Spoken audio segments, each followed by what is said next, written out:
But we would have to talk about something important from our communities. And someone will ask, why do we keep talking about Nsawam Highway, Pokuase Nsawam, Amasaman Nsawam? Yes, that road is a very important road. And if you visit places like Nsawam, you go to Suhum, you go to the eastern region, you go to the Ashanti region, even up to the north, the northern parts of this country, you are certainly going to use this road, which has been in a very deplorable state for a very long time. But fortunately, the contractors, Maripoma Enterprise Limited, after some funds that are received from the government, that's what the government says, these contractors have moved to site. Yesterday, I visited the road earlier, or in the evening. I visited the road in the evening and reported live on CNR, the state or what is going on the stretch, whether motorists are going about their day-to-day activities freely on the road. Though some work is being done on the stretch that we are all praying that will be completed or will not stall again, there are some concerns that this road users are still raising. Mind you, the GPRTU has stated that tomorrow, August 20, they would be embarking on a demonstration or a strike by parking all their vehicles nationwide so they do not use the stretch again. But when I visited the road, I had conversations with the member of parliament for Amasaman. The Amasaman constituency, I can say, bears the brand, like has a bigger portion of the road. Sedema Penyo, let's bring you what he said when I spoke to him yesterday, and he indicated that truly the contractors have moved to site to patch or to fix the deplorable sides of the road and make the road more travelable. After that, we would have some conversations in studio and speak to GPRT if possible, whether their planned strike will still take effect. What is the move like? What is the plan from their side?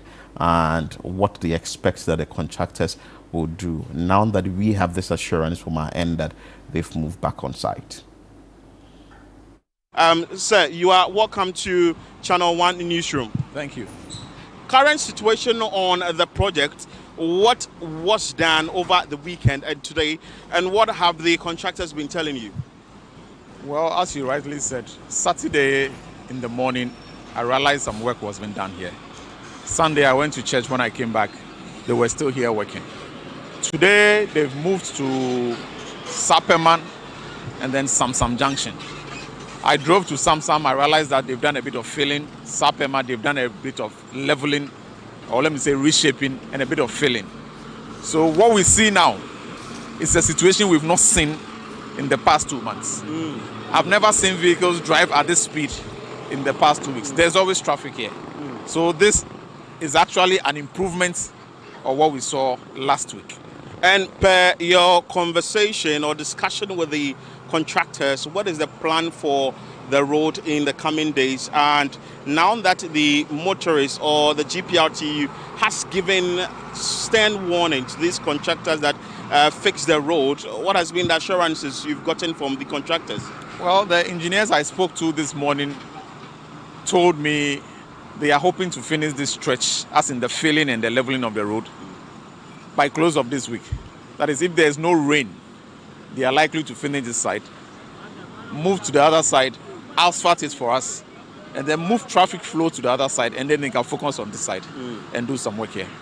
But how has the monitoring been like for you as the member of parliament for you? Because I can see that most of the motorists that are passing by keep saying that the road is in a very bad state and it should be fixed. What is your monitoring mechanism like to ensure that the road is made more travelable early? So I try to get in touch with my minister, the sector minister. I try to get in touch with the engineer. Some weeks back, we actually had a meeting. The 3 MCs that have been affected by this road and myself, we had a meeting with the engineer. And we were assured that something will be done. But then nothing was done till this weekend when I want to believe money has been paid into the accounts. That is why they are back on the road.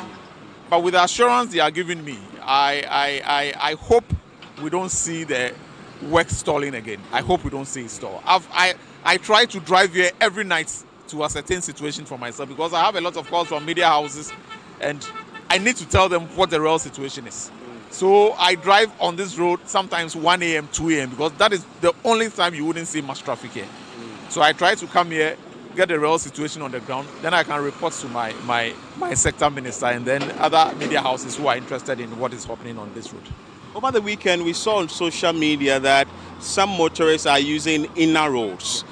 So from Nsawam, they use the inner road to Pokuase. Can you share with us these inner roads and other plans to do some sort of reshaping for the inner roads to ease the burden on this road as the construction goes on?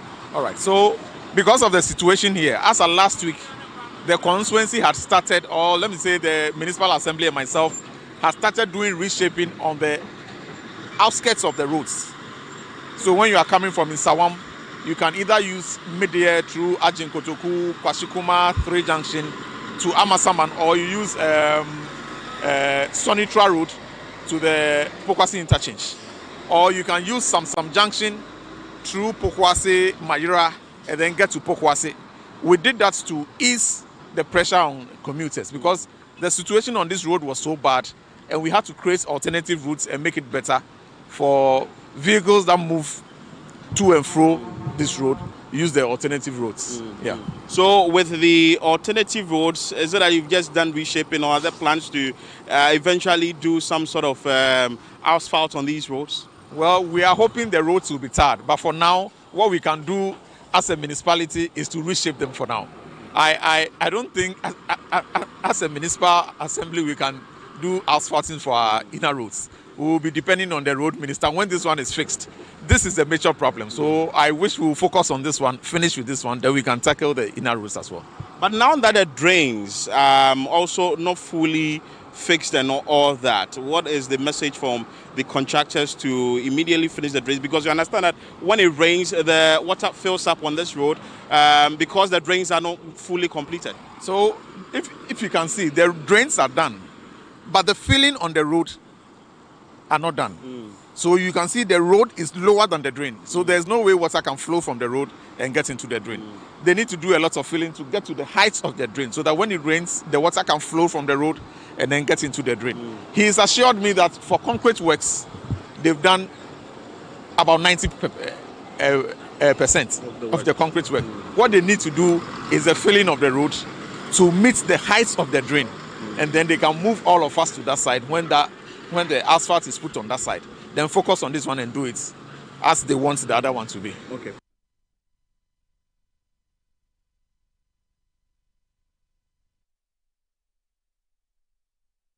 So there you saw it. I had conversation with the Member of Parliament for Amasaman, Sedem, who indicated to us that plans are underway to fix the road per what he's been told by the contractors.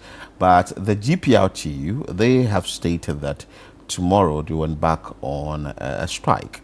Now that the contractors are back on the road, joining us over phone is the Public Relations Officer for GPRTU, Abbas Imuro, for us to have more conversations on this issue. Abbas, good morning. Morning, sir. I trust you are doing well.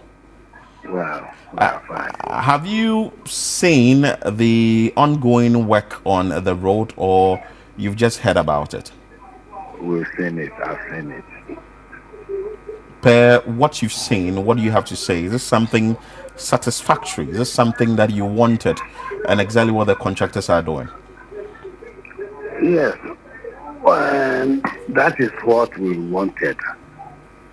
But yesterday, I strongly believe you share the same sentiments with me that it will be premature for us to come up and say that and say something about it.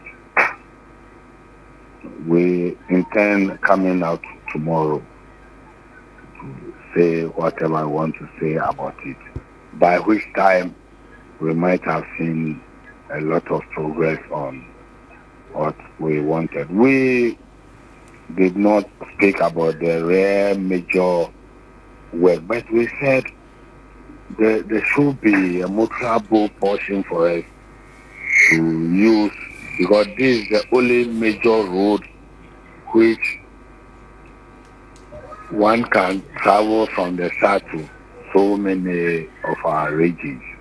And the situation on hand was very, very, very, very bad. So we are happy. We will even have to, before tomorrow, say we thank the road minister for responding positive to our call. Well, we are also happy here now that the contractors are on the road. But one will say that this isn't the first time we've seen the projects come to say work on the project has stalled. This isn't the first time. And from where you sit as a driver union or drivers union, what will you have to say to these contractors and the government in general, looking at the kind of burden that this road has brought on your people and yourself as vehicle owners or drivers? Yeah, that was why yesterday almost all the media calling. We said, yeah, we are happy the contractor is back on site, but we have reserved whatever we want to add to that, because this is not the first time. And as I said earlier, it would be premature for us to be saying something if we really have something to say. But averagely, we are happy the contractor is back on site. We are happy. We strongly believe what he did yesterday, today's work would empower us to say whatever we want to say tomorrow. What of the issue of continuation, not halting the project at a point and continuing? And if that is done, how is that going to affect you as a driver union? Well, when the issue started, they were changing us from left to right, from right to middle, and the work was progressing. And we have no problem with that because of the way they were calculating and shifting us from left, right, middle. If we strongly believe that is how it's going to be done, but at least what happened shouldn't repeat itself. About 15 minutes journey, one has to spend 2 hours. Some of our people went in for a loan for their vehicles, and they have payment schedule, and that is where they work and get their money for the repayment of whatever loan they have acquired. For you, imagine you run from Accra to Sohum and you go 2 times a day. You have a particular amount that you are able to get for a day, and due to the condition, you can access only once, by which means you cannot meet your demands, your daily demands for your loan repayment. What is going to happen to you? What is going to be your future, etc., etc. The situation was also causing damage to our vehicles as well. So you can imagine what we went through within the shortest possible time. So we played such a thing should not be repeated for us, because some of us, this is what we do. We've been paying our taxes. We've been paying our levies for government also to generate income from what we are doing. So if it breaks down, it means government is also going to lose revenue from our side. So we played. If we are to jump this hurdle, this should not repeat itself again. But also people have raised concerns or argument that one side of the road should be completed so drivers can ply on it easily as the construction is moved to the other side of the road. From where you sit as driver unions, you often use this road. Will you agree with these individuals making this assertion? I don't see anything wrong with either shifting us from one side to the other while the work is progressing and we are having places where will be more trouble for all road users to use, or dividing the road into two portions, conclude one side, then you shift it to that side, then you get to the other side, whichever way government deems necessary, because government have qualified people on the road who are to inspect and report back to those in authorities. So whichever way the professionals think, is because this is a very busy road. You cannot divert the road to any other place. Yeah. Like using some portion, shifting to the other side. So we'll play with them. They should use their technical know-how to manage a place for us. Alhaji Abbas, there is also another big problem. I don't know, because of the nature of the road. Some of the members have increased fares.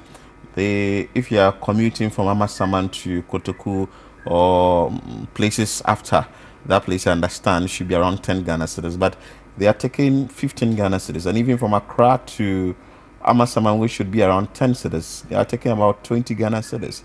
Has this come to your attention, and what is the GPRTU doing about this? Yes, it will be a sin if I say it hasn't come to our notice. It is true, but all this happens due to the nature of the road. So you have to spend 15 minutes and you have to waste about 2 hours. You have to waste a tin of Milo of fuel. Here you have to waste half gallon. So all this comes with money. Let's hope and pray that the road becomes more trouble. Then they have to reverse to the official fare that they have to take. But Alhaji Abbas, I thought you tell your members not to do that, or not to do what? Not to increase fares that GPRTU hasn't sanctioned. We are not supporting, but the passengers themselves will call for that. I have to go to Accra from Nsawam, and I can't spend 2 hours standing at the same place.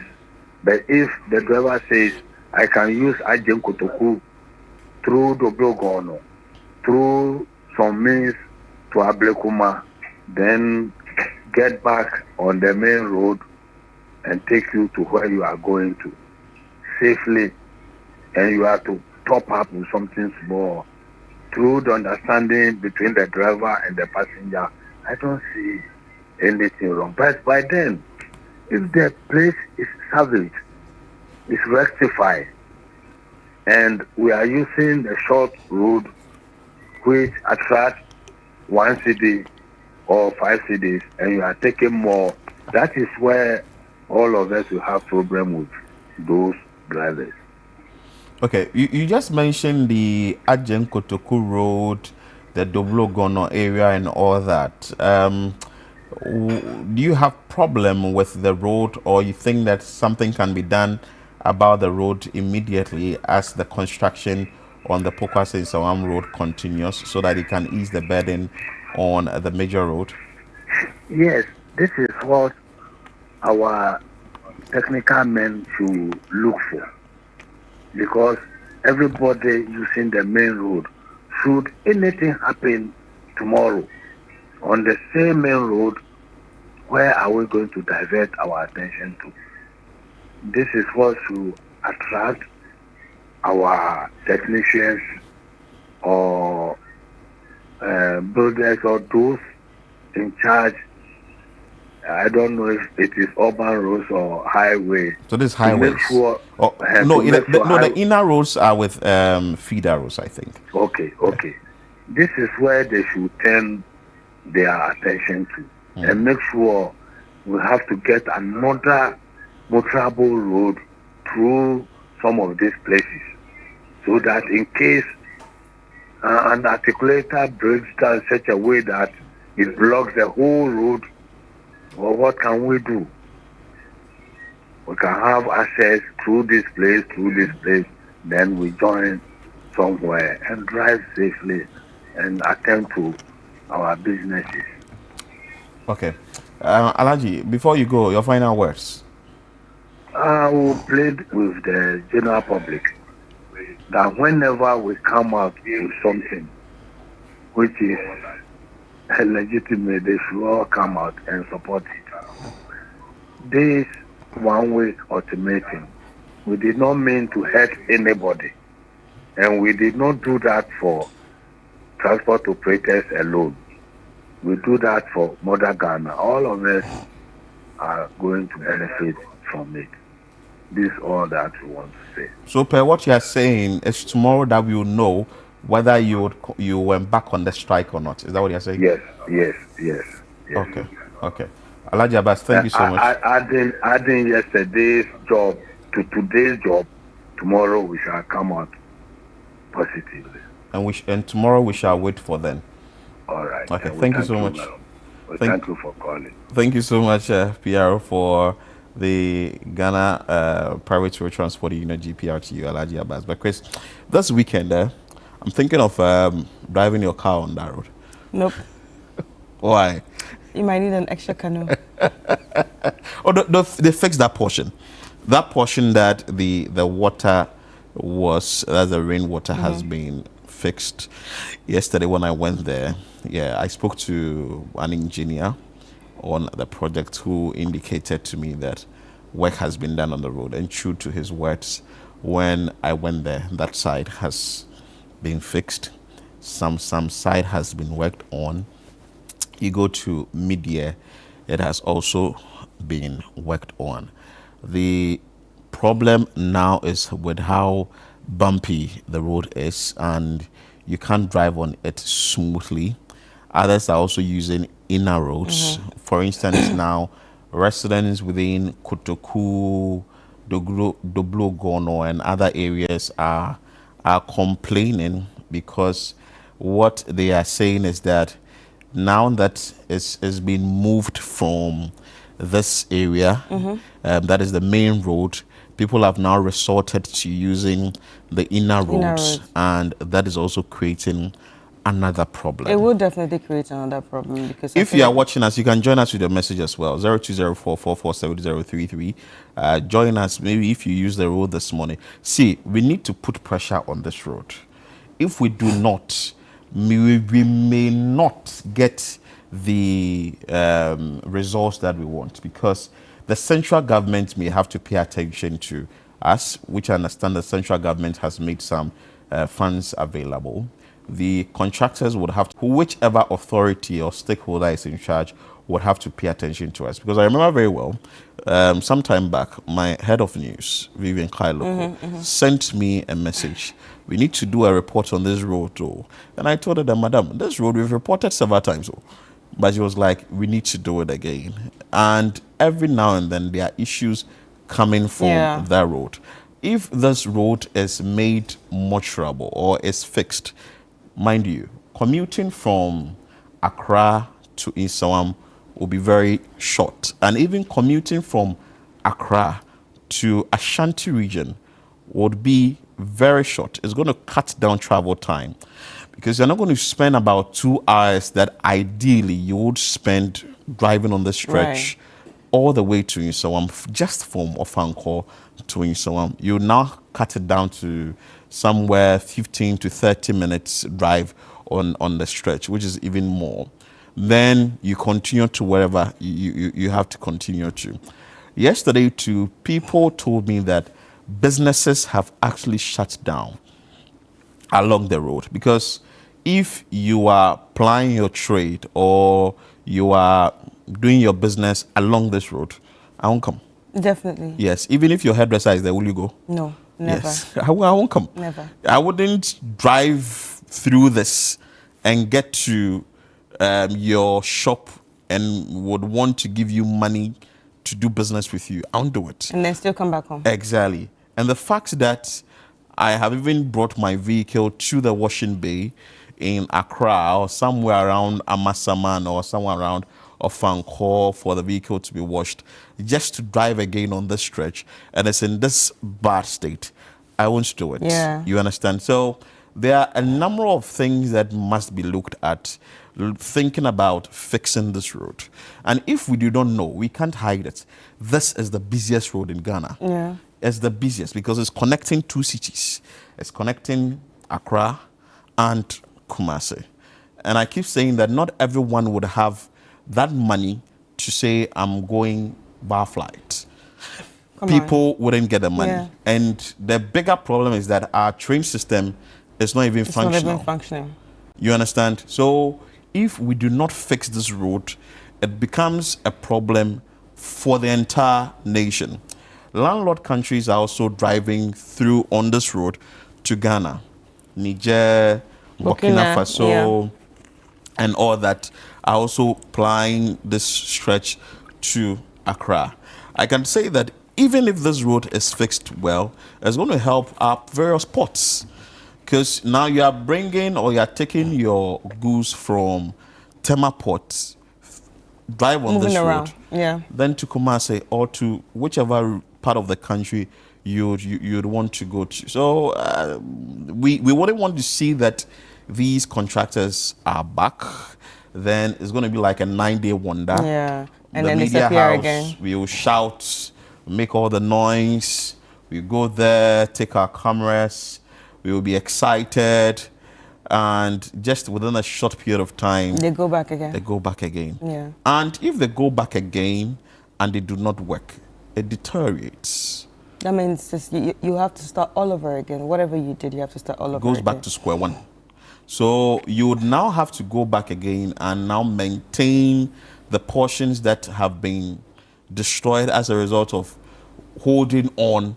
Then you'd have to come back, repair the place that you fixed before you continue with the project. I'm very sure that the contractors may have peculiar challenges for which they are not able to move very fast on the road. The government will also have a challenge for which it's not able to see that this road moves on at a very fast pace. Then the other stakeholders that I'm also mentioning will also be having challenges. But whatever the challenge, I just hope we just come to the middle and then get it sorted. We should get it sorted, because if you do not fix this, then we, the people who use the stretch, becomes like we are suffering. We carry the brunt. Yes. At the end of the day. I do not have the V8 to drive on this stretch. I do not have the Ford F-150. Maybe one day I'll have. Please, I'm prophesying to my life. Amen. I do not have the Tundra now to drive on the stretch. But for now, with our Kia Morning or our Picanto, our Vets, we should be able to drive on this stretch so that we can make a living. Chris, that's what I have on this road. Well, I think like we've all just said, it's important that the stakeholders come together and realize that they are causing a brunt to the people. Everybody's suffering it. Even the stakeholders themselves. If they use that route, they will know that they are suffering it. But obviously, some of them, when you're high with a big car, you're high up there, we are down here, and you don't realize what people are going through. So you don't really feel that much of the pain. But yeah, in as much as, we are complaining about this, so many reports have been made so many times. It's important to listen to us and fix this road once and for all. Let it not just be a 9-day wonder, like you just came to excite us and disappear again. Please, now that you are back, please, let's focus on this road and sort it out. Yeah.